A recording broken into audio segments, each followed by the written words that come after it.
What's up, everybody? It's John from RealGamerNewz. We've got a link in the description with the full wrap-up, including gameplay videos, trailers, final verdict for Sony's presentation, and a full replay of the PS5 event.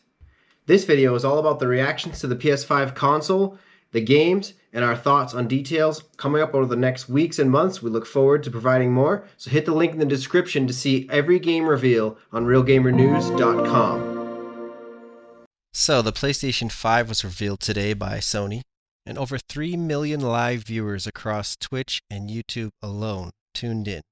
So first of all, let's talk about the event, and then we'll get into the games that were shown.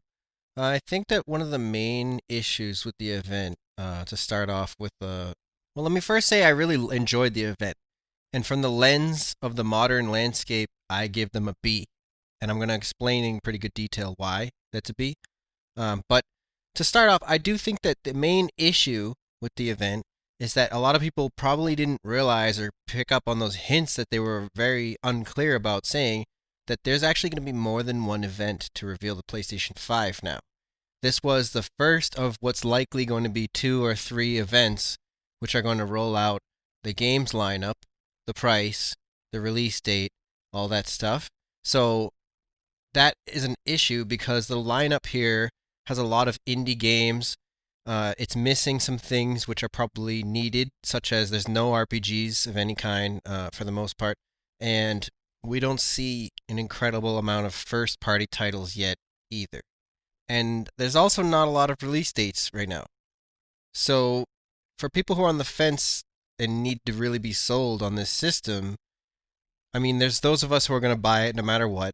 There's those of us who are in the industry or just mega fans and going to buy it no matter what. And then there's folks who are on the fence, and I think that this event should have been more clear about the fact that it's the first of a few events. I mean, they did say, like, stay tuned and, like, we're going to be showing more. I thought they meant that day, because in E3, we always had those big blowouts, and then they'll show the presentation, and there's deep dives later that if you're there in person, you'll get to see and maybe even play the game sometimes. And that stuff will come out over the few weeks later in article form from big websites or little websites, YouTubers, etc. Rather than that, or Nintendo, for example, does Treehouse hosted themselves. Rather than that, they just gave us nothing, and we're just waiting for some other day where they're going to show us more stuff. So I think they could have been more clear about that. That being said, this is a time and day where a lot of people don't really want a super long presentation. So I think most people are happy with how it is.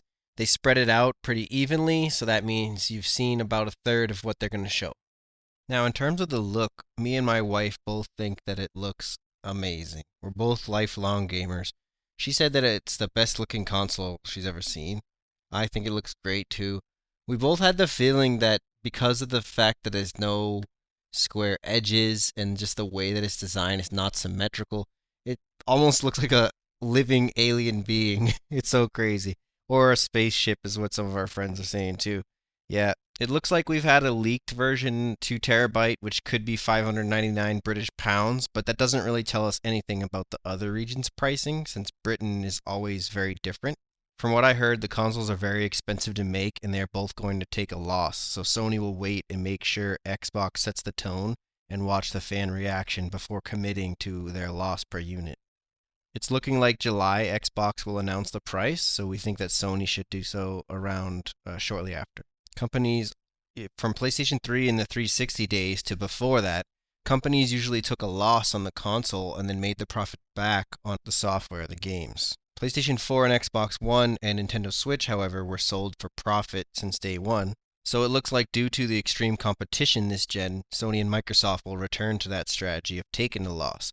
However, since these consoles were already very expensive to produce, I think the real cost is somewhere around $650 per unit, and they'll end up selling the console for $450 or $500 per unit.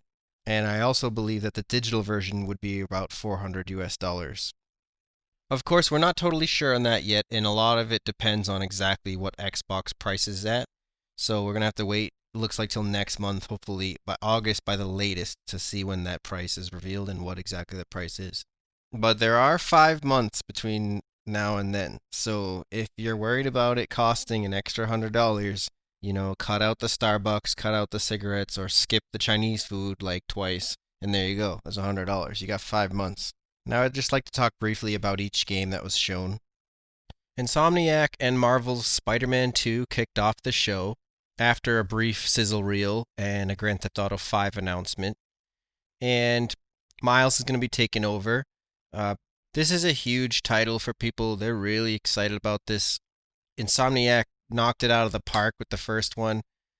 But we were given a 2021 release date, so that's basically confirmed it's not going to be at PlayStation 5's launch.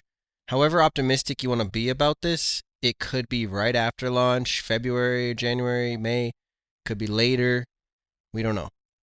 Gran Turismo 7 was revealed, and it's taking it back to old school. You get your own little town, GT Town, looks like there's probably going to be licenses, stuff like that again. Extremely beautiful when you look at your cars.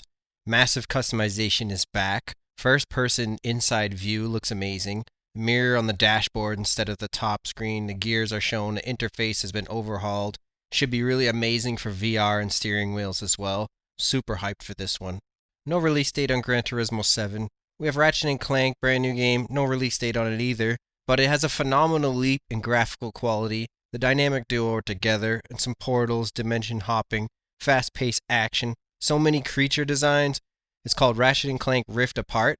Let's put a new spin on things. There's alternative dimensions. We seem to have an alternative Ratchet because he looks at Clank and says, "Who are you?" The game supports ray tracing. There's planet-to-planet transportation. The DualSense controllers made full use of. We got a gameplay demonstration, and it looked like there's a great combination of guns and melee. And it really truly looks next-gen. Square Enix showed something that looked a lot like a tech demo, but we are convinced that everything's been running on PS5, like Sony said. And they're calling it Project Athia, and saying it's designed exclusively for PS5. It's by Luminous Productions, appears to be a new IP. Looks pretty crazy. There's some action, Uncharted Tomb Raider vibes, I guess. But it's also quite clear something different's going on. So that's from Square Enix, and they said devotions will be doubted, she will rise. No word on when she will rise, no release date, but we do know that it's designed exclusively for PS5. Next, a really strange presentation came in from Annapurna Interactive and Blue Welve. We saw RIP Humans spray painted on the wall. We saw No Escape spray painted on the wall. We saw a dystopian landscape, but there's still some action going on, cyberpunk style. And then we seen that only robots exist in this place. Maybe the humans died off or the robots took them over. They look kind of sad and depressed, so I'm leaning towards there was some disaster that killed the humans, and the robots kind of seem to miss them, and they're just chilling there. But you actually play as a cat. A cat starts walking by, and he's called Stray, and that game's releasing 2021. And that's one of the very creative games which Sony allowed to be showcased at this huge event. So I'm really happy that they've done that for the sake of the artistic games. The only issue is, again, people were thinking like this is all that they have for PS5. Now, I'm really actually excited for this game because it looks like nothing else I've played before, but I can understand why if people think this is the only thing available to them, they might not be that happy about it. Next up, we have House Marquee's next game, which is a space game. We see crashing the spaceship, dying, coming back. There's a time loop. The world is becoming part of you, infecting your mind and memories. You explore. There's incredible graphics. Lead character says, "I cannot lose hope." It's an action-adventure. Sci-fi with aliens. The only hope is for you to break the cycle, which hints strongly at roguelike elements, and it's called RETURNAL. We did not have a release date at this time. Sumo Digital showed off Sackboy, a big adventure with gameplay. It's a fun little 4-player game. It looks really cool. Kids are going to love it. Play it with your friends, couch co-op, probably online co-op too, to be honest. And I really think that this game is one of the games that Sony needs to make because they want Sackboy to become part of the PlayStation brand. They want to really ingrain these idols and characters, mascot, as part of the PlayStation brand. So we need more games like this with Sackboy. Sackboy should be doing everything. Sackboy should be, he rode go-karts, that was good and all, but it's been a long time waiting. So now this is kind of just like a fun adventure little game, this action, this little different types of gameplay, like mini-game styles. Some of it reminded me of Fusion Frenzy on Xbox, but I mean, come on, we're not touching that masterpiece just yet. But anyways, no release date on that, but it better be soon, because it's not the type of game that people should deserve to wait out for. That's kind of a trend here, where a lot of the games, which, no offense, like they're amazing games, they're going to be great, but it's not really the type of game that you should be having to wait and build up your expectations, and then when it comes out, you're like, oh, this is just a little project that's cool, but it's not like, it wasn't worth, a year and a half of anticipation, you know? So that's where we're at on that one. From Lucid comes a derby version called Destruction Allstars. This could be a battle royale. At first, me and Killzone, when we were watching the show together, thought that it's a reimagining of Wipeout, because it sounded at the beginning like they said, "Welcome to Wipeout." But maybe we misheard them, or that was just the name of a mode. But anyways, Killzone said it's like Twisted Metal meets Wipeout the way it looks. And we also saw a bunch of parkour. You can actually hop out of your car at some point in battle. It was crazy. It looks crazy. I like Destruction Derby games. It's been a long time since we got one. It looked very good. No date on this one. Kena from Ember Lab was presented by a pair of brothers which are working on the development team. It's called Kena Bridge of Spirits, and immediately gave me Korra vibes, Korra, Legend of the Avatar. And it really had a lot of knack looking kind of graphics. But yep, that's going to be a very interesting one to see. No release date on that one yet, unfortunately. This was crazy. So next we started hearing, you've ever feel like you were just waiting for a sign to do the thing you've always meant to do? Sometimes I feel like I'm just standing on the edge of doing great things, but something's holding me back. Maybe it's the fear that I'll never be as good as what I've been imagining. This is a game from Co-op. It's called Goodbye Volcano High. They said it's the end of an era. It's coming out 2021. Now, I did get the vibe like this is for the younger generation to vibe to for the most part. You're going to relate to this. You're graduating high school. You're leaving your friends behind. Everyone knows the whole story. For us older folks, probably seems like a million years ago. But there's definitely some interesting philosophical stuff that they can explore in there. They're using sort of personification, which is where an animal or like creature like things are talking like humans and living like humans, and doesn't look bad. Looks very interesting. So we'll see how that goes next year. Next up was Oddworld Soulstorm. Lorne Lanning from Oddworld Inhabitants, if you don't know about him, he's been in the game industry for a very long time. If you remember Oddworld from the PlayStation 1 originally, or if you may have found out about it later down the road, it's an incredible game. The series kind of took a lot of different directions, but it was always ahead of its time. The very first title had a certain type of presentation and scope to it, which really maximized everything. It was a masterpiece for the time. It did everything that was possible and more with the hardware available at the time. So it really capitalized on everything. They made the most out of everything. But the new one says that risk is rewarding, failure is devastatingly hilarious, and the memories you make will last a lifetime. This presentation showed gameplay, it showed huge world, it showed Oddworld on another level. From the first looks of the gameplay and the cinematics, it looks like everything that made the originals great is still there, and that ahead of the time vision is finally able to be realized. So I'm very excited for this one. No release date, which was unfortunate, but for this particular project, it's been like, you could say 20 years in the making, kind of, because the way the vision that was had for this game was from the original beginning. So we don't really want that one to rush. So to be announced for release. GhostWire Tokyo. Man, I'm so happy to see this again. I mean, it looked like such an exciting and interesting game when it was first announced. And then Bethesda went through so many issues, mainly Fallout 76, but also just issues in general. And one of the leads for this project actually left the company. Now, that was really putting this game in jeopardy. I worried about this game. It takes place in Tokyo. You explore the supernatural and mysterious of Tokyo, and it's up to you to save Tokyo. Once we've actually seen this game today, it looks incredible, and it looks very unique. The visuals are unique. The type of game that it is unique. For gameplay, the battle system, it seems to be projectile first-person magic, so that's cool. Maybe kind of like Oblivion in a way, or Bioshock vibes. And there's possibly motorcycle gameplay, but everything else is crazy. Like, there's some supernatural stuff, there's some dimension-breaking stuff like that, some different art styles mixed together. It's really hard to explain it. I mean, you're seeing on screen right now, but I'm just letting you know, keep an eye out for this one. It's 2021. And it's going to be crazy. By Super Brothers, we've got a game with some ominous art carving out a future for people haunted by oblivion, propelled by dreams. These are the subtitles we're given. Year 0, you're at orbit, and then you leave orbit. This game looks crazy. Now, you explore space. It's called Jett: The Far Shore. It releases holiday 2020. Here's the thing.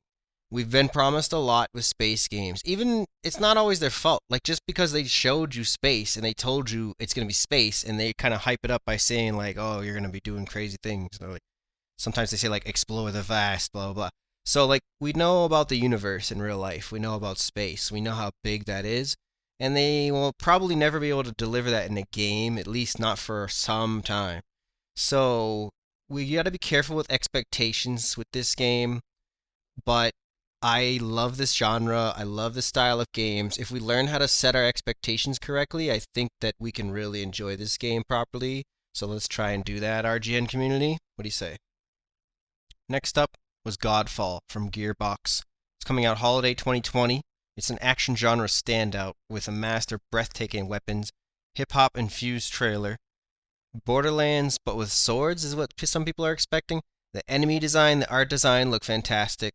Godlike armor.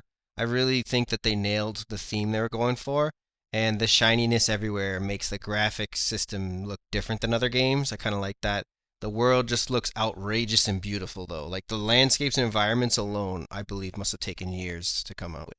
From the makers of Hyperlight Drifter, Heart Machine, we have a game called Solar Ash, coming out in 2021. The Void is calling. Are you afraid? Well, you should be. That's what some being has said when you're entering the astral realm. Cel-shaded art style on this one. Not really sure what to think about yet. Looks pretty crazy. This is another one of those incredible, unique indie games that Sony is allowing to be shown for the first time at this historic event. Props to Sony again for that. And again, there's going to be probably 2 or 3, most likely 3 events, like big ones. So I understand if you're like, I don't care about this game, where's my kill zone, you know, why does the Horizon Zero Dawn not have a date? I understand, okay? But think about for a minute the fact that these are such unique games, and one of the major problems with gaming is everything becomes the same after a while. So let's just take a moment and respect that, okay? Solar Ash coming 2021, don't forget about it. Alright, my nickname is Hitman. On PlayStation Network, you can find me, Hitman0769. So you know I got a little excited when Hitman 3 was announced for January 2021, okay? Now I have a little bit of a crazy history with this franchise because as a diehard fan of the older games, just like any diehard fans of old franchises, I'm kinda hard to please, okay? But I'm excited for this one. Agent 47 hits the screen. IO Interactive has a brand new logo. That's always a good sign. Come on. All your hard work and the sacrifice only sped up the process. That's what some bad character told us. We're in the woods, there's darkness, there's bodies, there's a glimpse of gameplay. Agent 47 on top of the world, in the future Dubai, and it showed an insane environment. They only gave a tiny tease, but we know the game's coming out in January, so we know we're going to be seeing more soon. Playroom characters are getting their own game. It's called Astro's Playroom. It's by Japan Studio and Team Asobi. I think that it looks neat. I remember these little guys that you used to get them with the PlayStation camera. I hope that, you know, it's like a free game or something, or I believe that should be like free with PS Plus, or maybe when you go buy the new camera or when you buy a second controller or something, because it looks like this game's going to show off the features of the controller and really just be a small but fun little experience. So, looks cool, we're interested. No release date, which is ridiculous. That should be at launch and free. So if it's not, that's kind of disrespectful to the fans, but we'll see. Little Devil Inside was shown off. It's a ninja adventurer, monster hunter style dude who slays monsters and brings them back to this professor to study it. Not sure really what to make of this one yet. It looks cute. No release date. Again. Next is one of the craziest things. A strawberry was talking and walking around with an Aussie accent. A talking walrus came out and started eating it. From the creators of Octodad, it's Islands of Bugsnax. Subway Sandwich was a centipede. The creativity on this is just crazy. And it's called Bugsnax. It's coming holiday 2020. And there's also a dark secret that was teased at the end, which is some sort of being which amasses everything towards it and combines into it. After Shuhei Yoshida led the company as the head of Worldwide Studios, he's now in charge of indie developer relations and has passed on his previous role to Herman from Guerrilla Games, who's responsible for their incredible game engine as well as bringing the company to where it is today. We were shown breathtaking scenes of nature, mountains, rivers, creepy lantern pacing on beach, body being carried by a hand, big shadow covered landscape, massive armor and weaponry, a huge beast, and then Demon Souls by Blue Point Games Japan Studio was revealed to be the title that we were being shown. For those who don't know, Demon Souls was a game that was going to be cancelled back in the PS3 days, and Sony put forward the funding to help finish it out and get it out the door. The lead developer who came in for the canceled project and reworked it into something that could be released went on to create the Dark Souls series and inspired Bloodborne and the Souls-like genre. So it's really incredible to be seeing a remake of Demon Souls because it's bringing everything back to where it started, and we can really take another look at this genre and how it started off and, some of the great things about it that may have gotten lost over time as the genre continued to evolve. And we'll just look forward to that. Incredible graphics are going to be brought to the once cult classic. I still remember people importing this game for 70 or 90 US dollars when it was unavailable in the United States. So, good times, good times. Next, Arcane Studios shows us a game which was already seen before, but we got gameplay this time, of the two assassins stuck in a time loop. The game's called DEATHLOOP. You're in a race to kill each other and take out the target. Another day, another death. You've got 8 targets to kill before midnight, and there's an opponent who's defending things. There's telekinesis, there's guns. If you don't succeed, die again. That's what they say. So, no release date on this one. Not really sure what's up with that, but Arcane Studios is bringing you DEATHLOOP at some point, to be determined. Next, we're shown a witch's shack in the woods. A creepy story is hinted at. The facial expressions are so ridiculous that the people actually look like actors. The strange beasts, decrepit tails. Oh my gosh, Capcom. You tricked us. A big sign comes on the screen that says Village, and then suddenly the VIL are highlighted, the VILL, and then that turns to an 8, and then it says Resident Evil 8. Incredible. It's coming 2021. Looks like the rumors were true, too. They're bringing the supernatural and werewolf type stuff into Resident Evil. Capcom, wow. They're taking the lead of Resident Evil 7, everything that went well with that game, and bringing it to Resident Evil 8, and they've already just made the remakes for us for Resident Evil 2 and 3. So if you like the classic style, go play those. And if you're ready to see Capcom's newest invention, Resident Evil 8 is coming someday. Sorry, there's no date on this game either. It's crazy.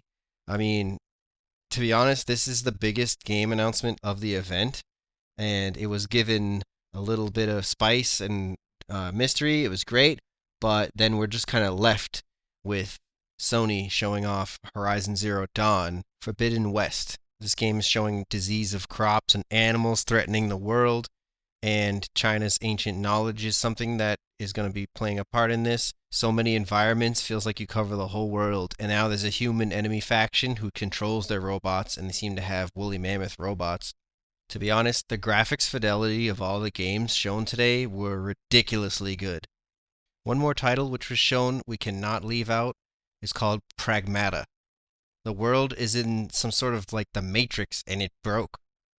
And on the moon now is where we're told freedom is there. So I have no idea what to expect from this game. This is a very artistic looking game. This is a very philosophical, but it's also an action adventure. There's a lot of philosophical games that were shown today, and I really appreciate that, especially in times like this. We really need to do some soul searching, So Pragmata is coming 2022. And that is a mysterious game that just looks right up our alley. Just don't get your expectations too high, okay? Just expect philosophy from this one. Don't expect it to be the best in every single category. It may not have the best gameplay, right?